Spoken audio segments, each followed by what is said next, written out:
Playing with my eyebrows. Welcome to Black Wolf News. I am here with the 3 E's. Here to enlighten, entertain, and inform. I do that by sharing with you the news of the world, the news about you, and the news about me. The best way for me to do all that is to have your input, especially on the news about you, because without your input, I can't tell you the news about you.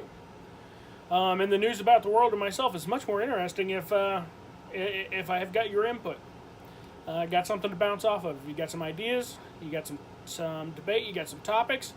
Feel free to hop in and let me know what you think. If you're on Facebook, like it. I guess that's the like button. Click on the like button and share it if you feel like it. If you're on YouTube, there's a little thumbs up button over there too. You can click if you want to. But it's more important that you subscribe, and that'd be fantastic. Today I got 3 subjects I would like to speak about. The first subject I want to speak about today is the hurricane that's coming your way. The second subject I want to speak about is 9/11. It just happened yesterday. I might post this video tomorrow, so maybe it happened 2 days ago. And the next day I want to talk about is tomorrow, which is the anniversary of my mom's death. She died 8 years ago in 2010.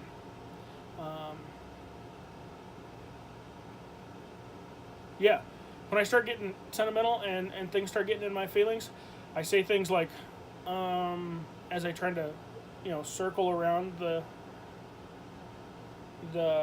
waterfall and stay away from the stuff that's going to make me water my beard and stay on topic. So, forgive me if there's a lot of ums in this. I am trying to avoid them. Let's hop on to the first subject. Hurricanes. Here's the deal, people. I love bad weather. The worse the weather, the more in love I'm with it. My favorite weather is the middle of a blizzard, hip deep, 30 below. That is my ideal weather. I am invigorated, I'm alive, I'm warmer than a pumpkin sitting out in the hot sun. That's all I can think of off the top of my head. Sorry about that. Warmer than a pumpkin pie comes straight out of an oven. It is pumpkin season, right? I don't do all that pumpkin spice. I like my coffee black. Like I like my wolves. I'm an idiot. Hurricane. It's coming at you. If you're living in a floodplain, get the frick out. Don't be stupid. Don't stay. Me? I would do my best not to live in a floodplain. And when this hurricane starts rolling in, I'm going to grab me a lawn chair. I'm going to go sit in the backyard, and I'm going to enjoy God tearing the crap out of the place so it can all be refreshed and regrow. That's what storms do. Be they storms in our lives or storms from nature. They come in, they rip up a bunch of trash, throw it all around. You get out there, you clean it up, you mope and moan a little bit, and then you get back to life. And it's a period of refreshing and renewal, and that's what this hurricane is. But I want you to be safe about it. If you get stuck out there, there's been plenty of warning about this hurricane coming in. If you get stuck and you need someone to come rescue your dumb butt, the only person who is at fault is you. Don't be that jackwagon that has to call 911 for someone to come rescue your dumb butt. Don't do it.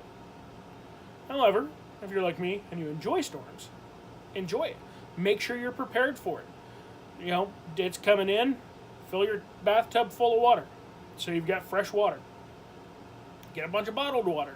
So, a bunch of old milk jugs. Fill them up with water. You can go buy fresh, brand new gas cans. Fill them with water. Have plenty of clean water laying around. Have plenty of food laying around. Be it canned food, be it bread and milk from the store. Remember, you're going to lose power. So, stuff that doesn't have to be refrigerated is great.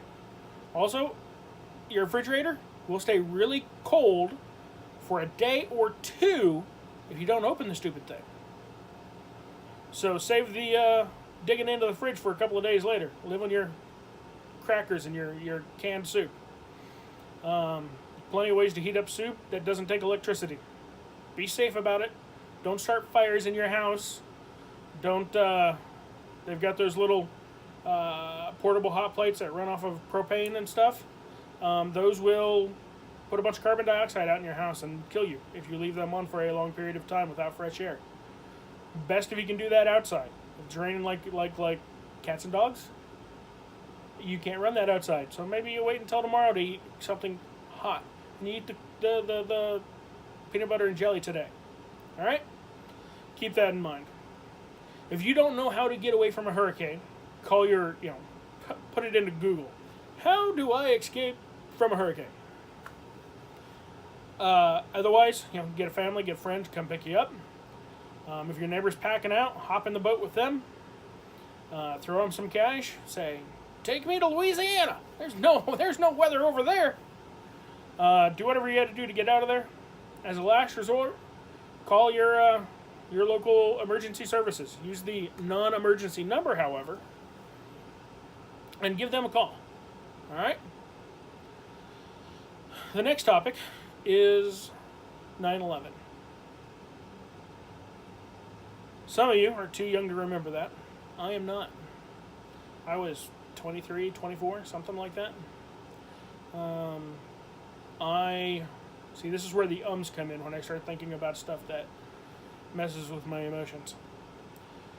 I was on my way out to work. I was driving an old 67 Ford LTD that I paid $300 for. And this was September 11th, 2001. I had the radio on in the car. And on my way out to work, they were talking about, this plane hit one of the Twin Towers. I didn't even know what the Twin Towers were. I mean, they were in New York City because that's what the news said. But other than that, I'm like, is it the Empire State Building? Are they calling it a Twin Tower? Because isn't there that other old place that's like the Chrysler Building? And then the Empire, are those the Twin? No, there were two towers there that were the Twin Towers. They didn't know what was going on. They thought maybe a commuter or a tour plane had hit the towers. I got out to the hog farm. They have biosecurity measures. You have to shower in and shower out. So you walk in your street clothes. You strip down naked. You hop in the shower. You soap everything up, soap everything down, rinse off. Hop out and you put on your work clothes that are there at the farm. There's a pair of coveralls. You get a t-shirt, underwear, coveralls, socks. They supply all of that. Or you can bring in your own stuff, but it's only to be used on the farm, and you can't take it home. And you wash it on the farm and leave it on the farm. I always had a pair of hiking boots because I didn't like the rubber work boots that they had. They're waterproof, but they don't have any ankle support. So I brought me out a pair of hiking boots, and that way I had comfortable boots to wear that supported my ankles. I showered in, talked to the guys about what their jobs were for the day, and I turned on the radio to see what had happened to that plane while I was putting on my socks and getting ready, filling out my paperwork, getting ready to go for the day. I had 2 barns to take care of. Each one of them only had 1 barn to take care of. I went down. That's when I heard about the second plane hitting the tower. As soon as that second plane hit, I knew in my heart that America was under attack, that there was a terrorist doing something. So I went down to the barns, told each one of them, hey, you feed the pigs, water the pigs, and do a safety walkthrough. Make sure everything's good, make sure everything's running, and then if you want to go home, you can. I'll come back out later this afternoon and check on everything. I went in, took care of my 2 barns, probably the quickest that I'd ever done a feed, a water, and a walkthrough on each one of those barns. And then I went and showered out and went home. My vacation started the next day. I had another manager in to take over for me. So I went home. I pulled the footstool right up to the TV, turned the TV on. We had one of those remote controls that will flip to the last channel you were looking at with just a push of one button. And so I had CNN and Fox News, and I'm flipping through each one of them. As soon as I got in there, as soon as I sat down, turned on the TV, the first thing I see is the first tower collapsing.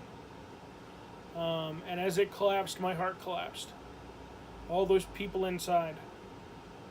I had known from the earlier reports that 50,000 people worked at those towers every day.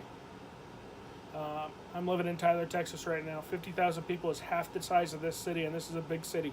And that many people worked in those towers every freaking day. I knew there were going to be a lot of people who were hurt, a lot of families who were devastated.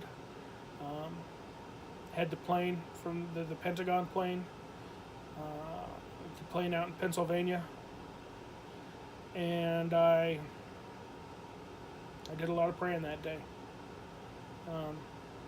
Our vacation was to New York City. We were supposed to fly out the morning of the 11th. We were supposed to be in New York City 10, 11 o'clock Monday morning, or Tuesday morning. Instead, we showed up sometime on Thursday. Got a hotel room in Jersey that we already had booked. And we spent the next couple of days in the city. Did our best to stay out of everyone's way. We helped out where we could. We did a lot of talking, a lot of consoling, and a lot of praying with people. The people in New York City, they're known for being, gruff. They're known for being blunt. They're known for not mincing words. That's got our president in a lot of trouble because people from this part of the country don't understand his. They don't understand the style of New York. And the media tries to portray it as something odd, but anyone who knows anyone from New York knows that that's just kind of the style that people are.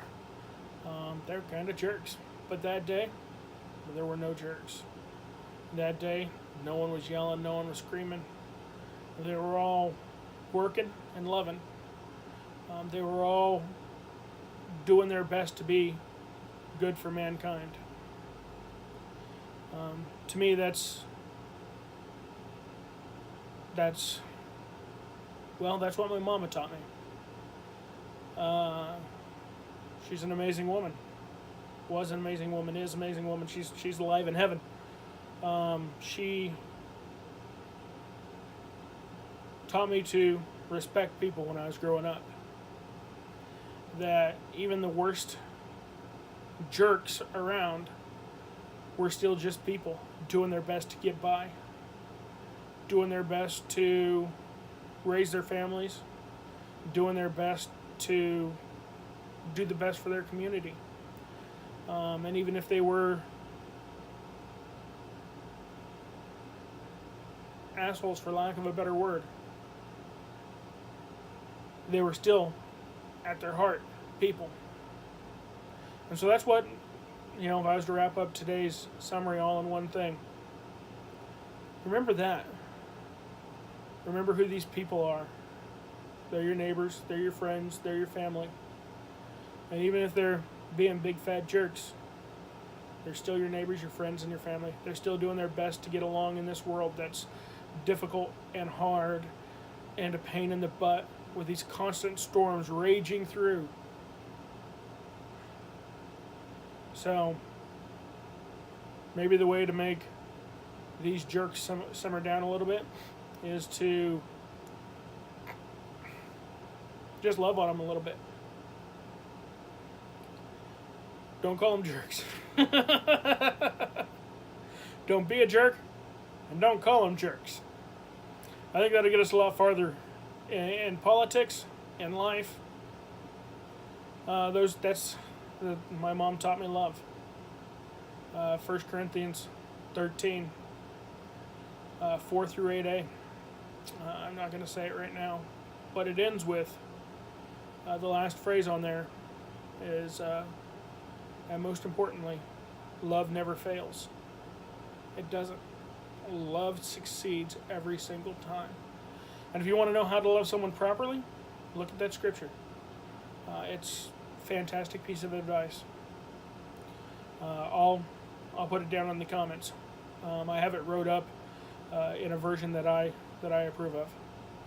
I call it the free version, FRE. It's the Fox Revised Edition. Anyways, I love you all, and I won't be a jerk to you. Hopefully you won't be a jerk to me. And we'll get along, and we'll have a good time. For those of you who've lost a parent, or you're about to lose a parent, welcome to the Dead Parents Club. It sucks. It never stops hurting.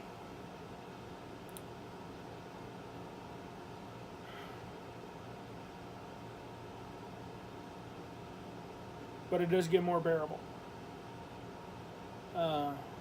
When it's fresh, I tell people that, for me anyways, this is how it worked for me. It wasn't the day that Mom died that hurt me. I had a lot of work to do, so I was able to put off my mourning.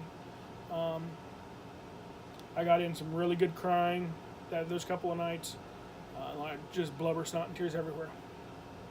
But afterwards, it was that every time I'd pick up that phone, if something exciting had happened, I'd grab my phone to call Mom. And she wasn't there. It's those 1,000 deaths that happen afterwards.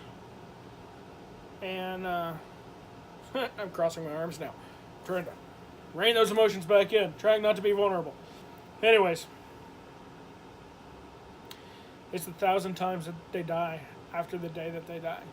Every time you go to grab that phone, every time you get excited and you want to go tell Mom something, those are the moments that hurt.